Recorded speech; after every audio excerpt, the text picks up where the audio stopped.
ya, dalam Islam, dalam Islam gitu, masa pemerintahan Khalifah Umar bin Abdul Aziz, tidak ada satu umat Islam pun yang mau menerima zakat.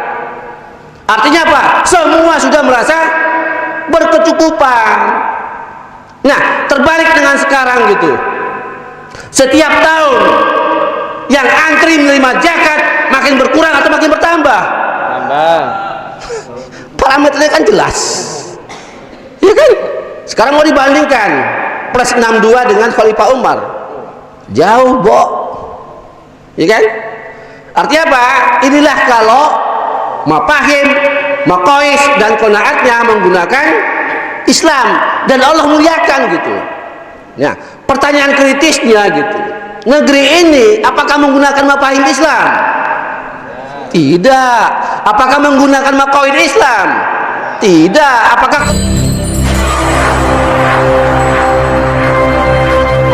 lebih jelasnya kita akan mendengarkan pemaparan dari Ustadz Yusuf Pulungan tentang bagaimana cawe-cawe konsep Islam terkait dengan cawe-cawe untuk mengurus rakyat yang benar bagaimana. Kepada Ustadz Yusuf Pulungan kami persilahkan. Bismillahirrahmanirrahim. Assalamualaikum warahmatullahi wabarakatuh. Alhamdulillah, alhamdulillahirrahmanirrahim. Wassalatu wassalamu ala asrafil anbiya wal mursalin wa ala alihi wa sahbihi ajma'in. Amma ba'd. Di awal ini saya mengutip perkataan Khalifah Umar. Beliau mengatakan seperti ini. Oh, kalau kita meninggalkan Islam. Nah, kalau tadi Bang Egy mengatakan pertanyaan seriusnya, nah, kalau saya tidak, pertanyaan kritisnya. Ya. Dulu mungkin pernah kita mendengar ada seorang presiden di negara plus 62 yang diasosiasikan mirip dengan Umar katanya. Saya lupa namanya siapa itu. Tapi banyak para penggemarnya mengatakan ini dimirip-miripkan dengan Khalifah Umar.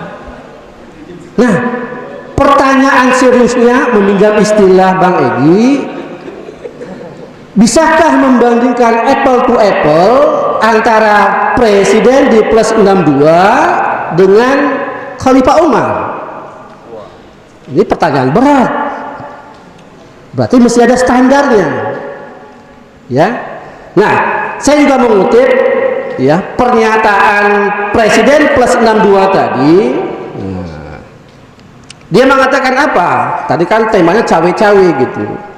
Dia mengatakan seperti ini, demi bangsa dan negara saya akan cawe-cawe, tentu saja dalam arti yang positif.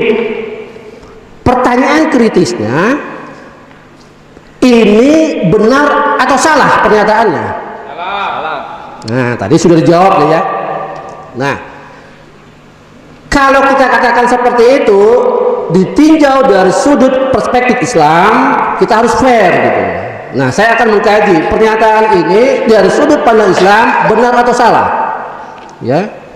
Nah, kalau kita mengkaji pernyataan ini, berarti kita harus punya parameter. Nah, parameternya ada 3 yang kita sebut dengan M2Q. M yang pertama adalah mafahim, persepsi atau pemahaman dia gitu. Nah, pertanyaannya, pemahaman presiden plus 62 tadi apakah bisa disamakan dengan mafahim Islam? Bisa? Berat. Bukan tidak bisa, berat. Kenapa? Dia masih mengaku sebagai agamanya Islam gitu. Saya bilang berat.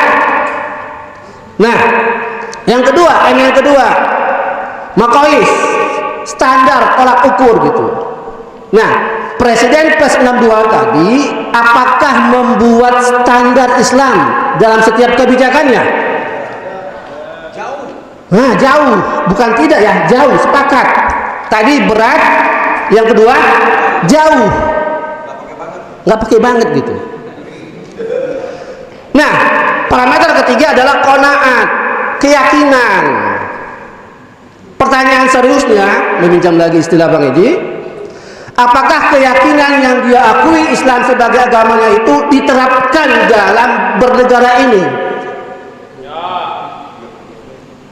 Nah, jawabannya apa? Tidak. Tadi 3 ya. Mafahimnya berat, maqaisnya jauh, qanaatnya tidak. Lantas dia mengaku setara dengan Khalifah Umar. Izinkan saya ketawa dulu. Iya, ketawa gitu. Ketawa jahat. Ya, ketawa yang sama seperti pernyataan yang disampaikan itu, ya, seperti langit dengan bumi gitu. Ya, satu sisi omongannya seperti A, ucapannya A, tapi maksudnya B gitu. Ya, akibatnya apa? Tidak mempunyai 3 parameter tadi, tidak mempunyai mafahim Islam, tidak mempunyai maqais Islam, tidak punya qanaat Islam. Ya, nah kita lanjut gitu. Kalau 3 parameter ini tidak memenuhi syarat di presiden plus 62 tadi gitu, lantas setiap ucapannya kita langsung percaya? Jelas tidak, ya kan? Kita sudah tahu track record-nya gitu. Sebelum menjadi presiden, dia wali kota di Solo, dia gubernur di DKI gitu. Ucapannya lebih banyak benar atau lebih banyak salahnya? Salah. Lebih banyak salahnya gitu. Nggak usah jauh-jauh lah, ya kan? Tadi udah disinggung, ternyata apa? Ijazahnya nggak ada gitu. Ya kan? Nah, walau alam gitu kan, gitu kan? Sudah dibuktikan di pengadilan, ya kan? Apa susahnya gitu? Ya, pertanyaan kritis saya, apa susahnya membawa ijazah dia ke pengadilan? Nah, artinya apa gitu? Kalau kita bandingkan M2Q-nya dengan kasus yang tadi gitu, masya Allah gitu, ya, tidak bisa dibandingkan apple to apple gitu antara apa? Seorang presiden plus 62 negeri ini dengan seorang Khalifah Umar gitu. Tidak sebanding. Khalifah Umar jelas M2Q-nya, mafahimnya Islam, maqaisnya Islam, qanaatnya Islam. 100% tulen, original, bukan palsu. Nah ini plus 62 cawe-cawe gitu. Ya. Untung gak dibilang KW gitu kan? Tahu kan KW? Nah, itu dia gitu. Nah, artinya apa saudara kalian? Apa sebenarnya tupoksi seorang pemimpin dalam Islam gitu? Nah, dalam Islam ya ada beberapa pilar dalam sistem negara Islam. Benar, kekuasaan itu di tangan umat atau di tangan rakyat gitu. Tapi kedaulatan ada di tangan syara gitu. Ya, kepala negara dalam Islam hanya sebagai apa? Pelaksana hukum syariat, pelaksana gitu. Ya, artinya apa saudara sekalian? Ya, khalifah, ya, dalam perannya sebagai kepala negara, ya, mempunyai wewenang gitu. Nah, wewenang inilah wewenang yang 100% untuk menjalankan syariat Islam. Nah, pertanyaan kritisnya, ya, kalau tupoksi ini kita bandingkan apple to apple dengan presiden plus 62, nyambung tidak? Nah, jauh. Pakai banget gitu. Ya, ada perda syariat di Aceh, malah di apa? Dibully gitu. Ada perda-perda syariat justru dipreteli. Ya, padahal itu baru apa? Parsial, belum sistemik gitu. Ya, parsial saja hukum Islam mereka sudah ribut, apalagi apa? Total diterapkan gitu. Ya. Artinya apa saudara sekalian? Ya. Hidup negeri plus 62 ini memang ngeri-ngeri sedap. Ya, ngeri-ngeri sedap gitu. Ngeri bagi kita kaum muslimin, tapi sedap bagi orang kafir dan munafik. Ya, saya ulang. Ngeri bagi kaum muslimin, sedap bagi munafik dan kafir. lantas seenaknya mengatakan presiden plus 62 setara dengan Khalifah Umar gitu. Ya, ngaca lo gitu. Ya. Ya. Artinya apa saudara sekalian? Ya. Jadi jelas ya. Ya, kekuasaan di tangan umat. Jadi kalau presiden cawe-cawe menentukan siapa yang menjadi presiden berikutnya, itu jelas itu bukan tupoksinya dalam syariat Islam gitu. Karena tupoksi utama seorang kepala negara atau khalifah dalam Islam memastikan syariat Islam diterapkan 100% di semua bidang. Ya, itulah fungsi apa? Riayah, mengurusi kaum muslimin gitu. Ya. Jadi percuma punya kekuasaan kalau kekuasaan itu tidak dipakai untuk menerapkan syariat Islam gitu. Kenapa? Kembali ke pernyataan Khalifah Umar tadi di awal gitu. Kita ini mulia karena Islam. Pertanyaannya, Presiden plus 62 menjadikan Islam gak sebagai standar tolak ukur dalam bernegara ini? Tidak. Gimana dikatakan mau mulia kan gitu? Setuju? Ya. Jadi apa? Nalar publik kita ini, nalar kaum muslimin ini seolah-olah apa? Ya gini ya, dibentur-benturkan dengan sesuatu yang sebenarnya apa? Tidak pas untuk dibenturkan gitu. Ya. Nah, kita lihat beberapa contoh riayah yang dilakukan oleh pemimpin-pemimpin dalam daulah Islam gitu. Yang paling sederhana aja dulu di masa Rasulullah SAW gitu. Ya. Ya. Dalam masa Rasulullah SAW, ya, ada seorang dokter yang dihadiahkan oleh penguasa Mesir, ya. Hadiah itu sebenarnya khusus untuk Rasulullah gitu. Ya, sebagai hadiah gitu. Begitu datang ke Madinah, ya, Rasulullah langsung menugaskan dokter ini untuk mengurusi kesehatan kaum muslimin di Madinah gitu. Nah, pertanyaan kritisnya gitu, ya, kalau seperti itu yang kebijakan Rasulullah lakukan, berarti apa? Bidang kesehatan, mengurusi kesehatan itu gratis atau bayar? Ya, gratis atau bayar? Ya, kalau mengaku umat Muhammad, kita mencontoh apa yang dilakukan oleh Rasulullah dalam sektor kesehatan gitu. Ya. Padahal itu hadiah gitu. Ya, tapi hadiah itu dihibahkan kepada kaum muslimin kembali gitu. Ya. Nah, artinya apa saudara sekalian? Itu di bidang kesehatan gitu. Ya. Di bidang pendidikan kita ambil contoh bagaimana riayah Khalifah Umar. Ada yang berprofesi guru di sini? Oh, banyak. Banyak ya? Ada? Berapa gajinya sekarang? Guru. Guru madrasah apa guru? Pokoknya guru lah standar. Guru. Berapa? UMR. UMR. Syukur-syukur UMR ya. Jauh di bawah UMR gitu. Mau tahu berapa gaji seorang guru di zaman Khalifah Umar? 15 dinar. 1 dinar 4,25 gram emas. Kalikan 15, berapa gram itu? 1 gram berapa sekarang? 1 juta kan? Nah, 60 lebih kali 1 juta. 60 juta. Gaji siapa guru 60 juta? Zaman Umar ya? Zaman Umar. Ya. Mungkin Bang Eki dosen juga kan? Dosen. Nah, berapa gajinya? Per SKS. Per SKS. Bukan gaji ya, per SKS deh. Jangan buka rahasia kita. Artinya apa saudara? Inilah riayah gitu. Ya, di bidang pendidikan oleh Khalifah Umar. 60 juta setara 15 dinar emas. Ya. Artinya apa? Kalau seorang guru digaji dengan yang layak dan tinggi seperti itu, kira-kira dia akan memberikan kualitas pendidikan yang terbaik atau bukan? Terbaik. Boro-boro dengan sekarang. Coba kebijakan pendidikan kita, berapa gaji guru di zaman sekarang ini? Ya kan?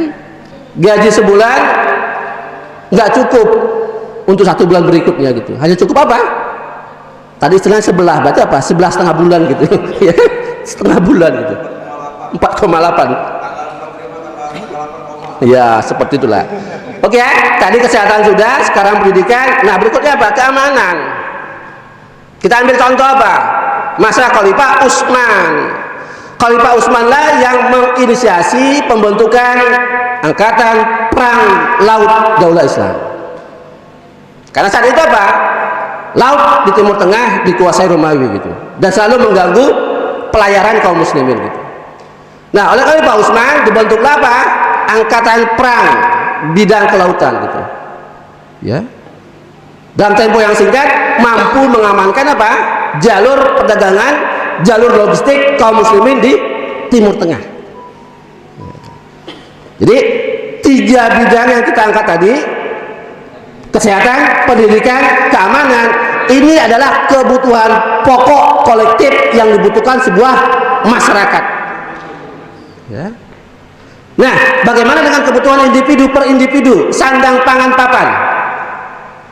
Ya, apakah tugas seorang khalifah untuk membiayai umatnya itu hanya diambil rata-rata misalnya gitu? Ya. Maksudnya rata-rata sini adalah, ya, kalau kita mengatakan kemarin Sri Mulyani mengatakan gitu, kalau angka garis kemiskinan mengikuti internasional 40% penduduk Indonesia di bawah garis kemiskinan. 40%, artinya apa? Hampir separuh penduduk Indonesia ini adalah di bawah garis kemiskinan. Pertanyaannya gitu, dana sebesar apa APBN yang dikorup itu gitu? Ya. Artinya apa? Pencitraan seolah-olah apa? Pembangunan ada gitu, pemerataan ada, distribusi ada gitu. Ternyata apa? Ikut buat standar kemiskinan sesuai dengan apa? Selera sendiri. Begitu ikut standar internasional, kebacot gitu. Tapi kenapa kalau harga BBM ikut harga internasional langsung dieksekusi? Ya, nggak fair kan? Harga kita BBM kan apa? Masih lebih murah dibandingkan Singapura. Ya kan? Masih lebih murah dibandingkan apa? Negara lain gitu. Kenapa? Ikut standar internasional gitu. Tapi begitu diminta garis kemiskinan dinaikkan standarnya, Sri Mulyani mengatakan apa? Moh. Ya. Artinya apa? Apakah Sri Mulyani sebagai seorang menteri itu kebijakan dia mandiri atau disuruh oleh presiden supaya tidak mengakui itu? Ingat di awal kepresidenan mengatakan tidak ada visi misi menteri, yang ada visi misi presiden. Jelas ya? Nah, puncaknya apa saudara sekalian? Ya, dalam Islam, dalam Daulah Islam gitu, masa pemerintahan Khalifah Umar bin Abdul Aziz, tidak ada satu umat Islam pun yang mau menerima zakat. Artinya apa? Semua sudah merasa berkecukupan. Nah, terbalik dengan sekarang gitu. Setiap tahun yang antri menerima zakat makin berkurang atau makin bertambah? Tambah. Parameternya kan jelas. Ya kan? Sekarang mau dibandingkan plus 62 dengan Khalifah Umar. Jauh, Bo. Ya kan? Artinya apa? Inilah kalau mafahim, maqais dan qanaatnya menggunakan Islam dan Allah muliakan gitu. Nah, pertanyaan kritisnya gitu. Negeri ini apakah menggunakan mafahim Islam? Tidak. Apakah menggunakan maqaid Islam? Tidak. Apakah qanaatnya Islam? Tidak. Terus mau berharap mulia? Gimana ceritanya itu? Ya kan? Saya sudah wanti-wanti waktunya habis gitu ya. Nah, terakhir dari saya. Ya. Bantunya mana? Jangan terakhir ya. Terakhir dari penyampaian ini gitu. Artinya apa sekalian, ya. Jadi cawe-cawe yang dilakukan oleh Presiden plus 62 itu dalam perspektif Islam jelas tidak bisa diterima gitu. Ya. Kenapa? Itu bukan tupoksinya gitu loh. Ya. Nah, sebagai penutup seperti biasa, ya, kita berpantun dulu. Ya.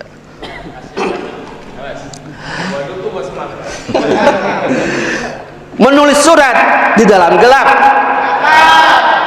hurufnya salah, banyak yang tak jelas. Jokowi cawe-cawe capres, Indonesia semakin apes. Jangan ditarik lembu garang, kalau ditarik banyak susahnya. Negeri ini sudah rusak, syariah dan khilafah itu solusinya. Allahu Akbar. Demikian, terima kasih. Assalamualaikum warahmatullahi wabarakatuh.